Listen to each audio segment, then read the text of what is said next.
બહેનો, તમામ મારી બહેનપણીઓ અને તમામ વડીલોને મારા જય માતાજી, જય શ્રી કૃષ્ણ. એકવાર જોરદાર તાળીઓથી સુરભીને વધાવો. મારો બોલવાનો વિષય નથી, સુરભી બહુ જ સરસ બોલે છે એટલે આપણે એને સાંભળવાની છે. પણ આજે આટલી બધી બહેનપણીઓ ભેગી થયું છે, મારી બહેનપણીઓ, તમારી બહેનપણીઓ. આમ તો એન્ટર થયા હશે એટલે એક જ વાત કરી છે, હું બહુ જાડી થઈ ગઈ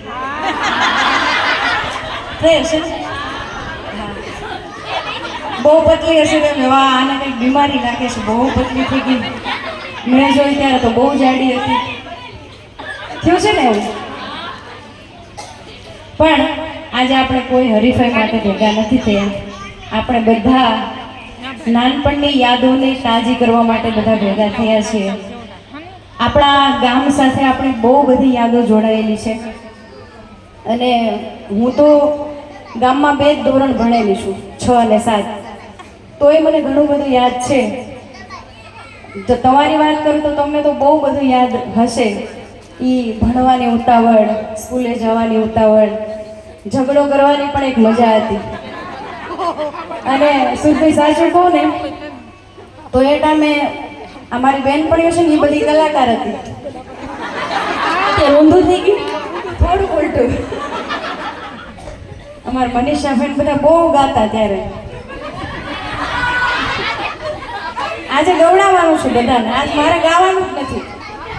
અને મારો એક વિચાર છે કે આપણે આવતા વર્ષે જ્યારે બી સખી મિલન કરશું ત્યારે એક પ્રોગ્રામ પણ રાખશું. અને એમાં બધાને ગાવાનું, મારે એકને નહીં, બધા કલાકાર, એક માયક, આપણે મ્યુઝિક બધું રાખશું અને આપણે બધા ગાશું, મોજ કરશું. આજે પણ મોજ કરવાની જ છે. કારણ કે જીવનમાં ઘણી બધી વખત આપણને એવું અંદરથી એક અફસોસ રહી જતો હોય કે આપણે જીવનમાં આ ના કર્યું, તે ના કર્યું. મને ઘણા બધા લોકો મળે તો મને એમ કે તું બહુ આગળ નીકળી ગઈ. પણ સાચું કહું તો સ્ત્રીની સફળતા માટે કોઈ વ્યાખ્યા નથી હોતી. આજે આમાં જેટલી પણ બહેનો બેઠી છે બધી સફળ છે. કઈ રીતે કહું? કોઈ સ્ત્રી એવી છે જે કારકિર્દીની દ્રષ્ટિએ સફળ છે, કોઈ એવી છે કે પૈસાની દ્રષ્ટિએ સફળ છે, કોઈ સ્ત્રી અહીંયા એવી છે જે બાળકોના ઉછેરમાં સફળ છે, જેણે ખાલી માત્ર ને માત્ર ઘરમાં રહી અને બાળકનો ઉછેર કર્યો છે. એ પણ એક મોટી સફળતા છે. અને ત્રીજી સફળતા તમને કહું તો પરિવાર સાથે જે શાંતિથી સુખમય રીતે રહે છે એ પણ જીવનનું મોટું એચિવમેન્ટ છે. કારણ કે ઘણી બધી એવી બહેનો હોય છે કે જે ઘરમાં ને ઘરમાં શાંતિથી નથી રહી શકતી.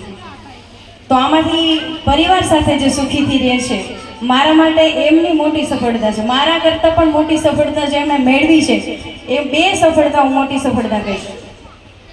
એક તો જે ઘરમાં રહી અને બાળકનો ઉછેર કરે છે, સારી રીતે, સંસ્કારની રીતે જે બાળકનો ઉછેર કરે છે, એ સૌથી મોટી સફળ સ્ત્રી છે. અને બીજી જે પરિવાર સાથે સુખમય રીતે જીવન વિતાવે છે. કારણ કે સુખ મળવું ને એ પણ બહુ મુશ્કેલ છે. સુખના સરનામા નથી હોતા. સુખ મેળવવા માટે આપણે દોડધામ કરીએ છીએ, પણ સુખ આપણી ઘરની અંદર જ છે. એટલે જેટલી પણ બહેનો છે અહીંયા બધી સફળ છે. કોઈ કલાની દ્રષ્ટિએ છે મારી જેમ, કોઈ કારકિર્દીની દ્રષ્ટિએ છે.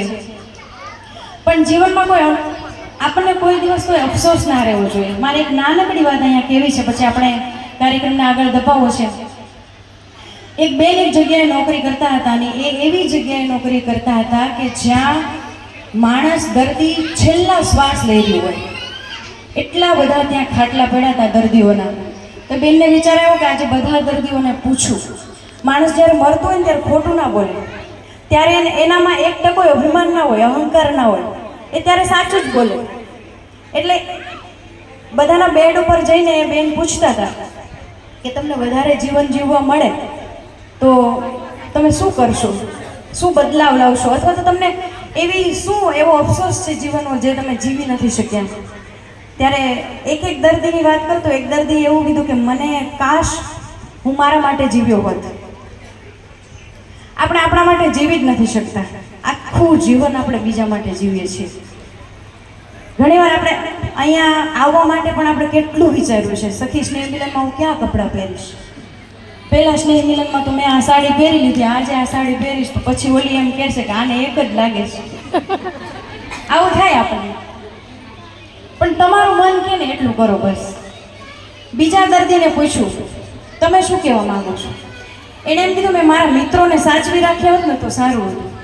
આપણે ઘણી વાર એવું બહુ આગળ નીકળી જાય પછી આપણા મિત્રો આપણાથી છૂટી જાય.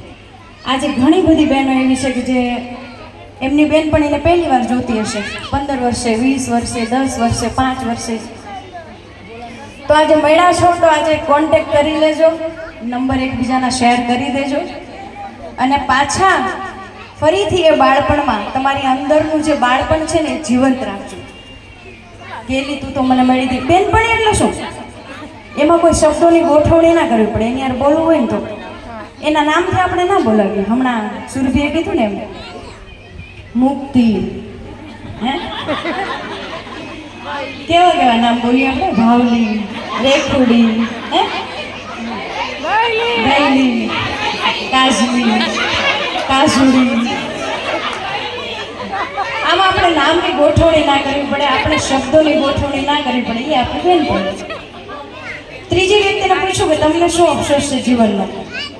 એમણે એવું કીધું કે કાશ મેં મારી લાગણીઓને વ્યક્ત કરી હોત તો સારું હતું. મને આજે એવું થાય છે.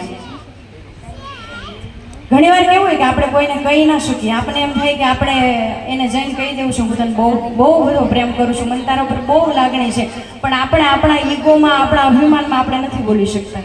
આપણા પાડોશીને આપણે બોલાવવા હોય, આપણને એમ થાય કે આપણે બોલાવી લઈએ, પણ પછી આપણને એમ થાય ના હો મારો તો વર્ડ છે, હું ના બોલાવું. એટલે આવું મનમાં હોય તો કાઢી નાખજો. જીવનમાં આ જિંદગી એક જ વાર મળી છે, બહુ જ ભગવાનની મોટામાં મોટી ભેટ છે કે આપણને, હું તો એમ કહું મનુષ્ય અવતાર તો ખરો જ, એ તો આપણને મળ્યો જ છે, પણ સ્ત્રી અવતાર મળ્યો છે આપણને, બહુ મોટી વાત છે. આપણા સૌ માટે ગૌરવની વાત છે કે આપણે સ્ત્રી છીએ. અને હું તો કહું દર વર્ષે આવા પ્રોગ્રામ થવા જોઈએ, 2 વખત આવા પ્રોગ્રામ થવા જોઈએ, જેથી કરીને આપણે બધા સાથે મળીએ, સાથે ગાઈએ, સાથે મોજ કરીએ અને એકબીજાને પૂછજો કે તમારા જીવનમાં કંઈ દુઃખ છે. આજે આપણે મળ્યા છીએ તો ખાલી મોજ કરવા માટે નહીં, ખાલી જમીન નીકળી જશું એટલા પૂરતો આપણો આ કાર્યક્રમ નથી. પણ આજે આપણે બધા મળ્યા છીએ તો એકબીજાને પૂછજો તારે કંઈ તકલીફ તો નથી ને. આપણાથી થાય એટલી મદદ કરીએ અને આપણી અંદરનું જે બાળપણ છે એ કાયમ માટે જીવતું રહે અને આપણે બેનપણીના જે સંબંધો છે એ કાયમ માટે જળવાઈ રહે. હંમેશા સુખી રહો, સ્વસ્થ રહો અને જ્યાં રહો ત્યાં ખુશ રહો અને ગર્વથી કહો કે નાના મુંજેસર ગામ એ મારું ગામ છે, મારું ગામ છે, હતું અને હંમેશા રહેશે. જય શ્રી કૃષ્ણ.